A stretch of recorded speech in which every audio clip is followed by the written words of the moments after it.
où on retrouve la définition juridique de toutes les formes juridiques des entreprises qui peuvent exister et qui peuvent être créées sur la place économique algérienne. On a également la loi de référence qui encadre le métier de capital investissement, c'est la loi 611 du 24 juin 2006, traitant ou se rapportant au capital investissement de manière générale. Et puis il y a des textes d'application à cette loi, c'est le décret exécutif relatif aux conditions d'exercice de l'activité de sa société de capital investissement. Hein, c'est le décret exécutif 856 du 11 février 2008.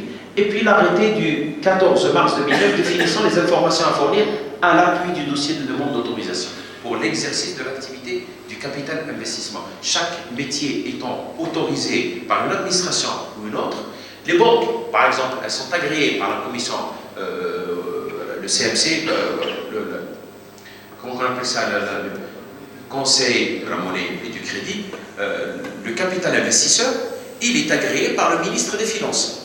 Donc, chaque capital investisseur doit avoir son autorisation. Pour pouvoir bénéficier ou être autorisé, voici le dossier à fournir. C'est un dossier qui est porté contenu dans cet arrêté, l'arrêté du 14 mars. Il faut comprendre, en fait, pourquoi je m'arrête là-dessus. C'est pour dire à nos investisseurs qu'il s'agit d'un métier qui est encadré. C'est une technique qui existe à coup de loi et d'encadrement juridique.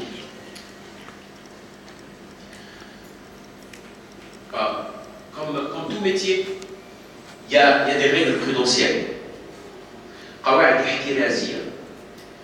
La banque, par exemple, comme je disais tout à l'heure, je ne suis pas rentré dans le détail, on va rentrer dans le détail maintenant. La banque, par exemple, on ne peut pas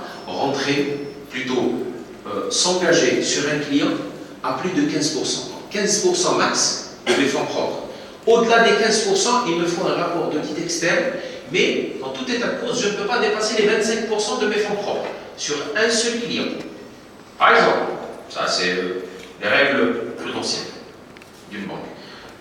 Pour le capital investisseur, il voulait que vous ne pouvez pas dépasser 15% du capital social TAC sous forme de mise sur un seul client, ou un seul partenaire.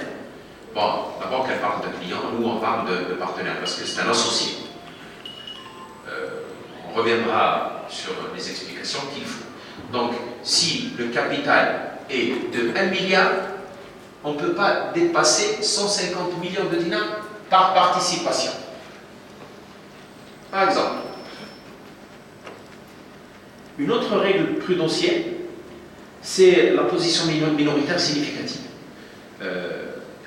C'est vrai que la loi nous oblige, réglementairement pas, à ne dépasser les 49% du capital social de la participation. Si le capital social de la participation est de par exemple 500 millions de dinars, nous, on ne doit pas dépasser les 250, par exemple. On doit être à 49% au maximum.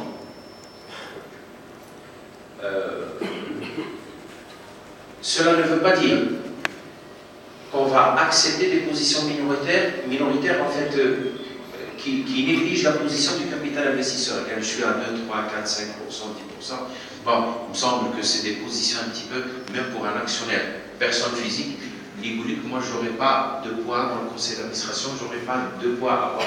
Bon, maintenant si on rentre dans une logique de rentier, logique rentière, bon, moi j'ai 3% et j'attends ce que je vais encaisser de ces 3%.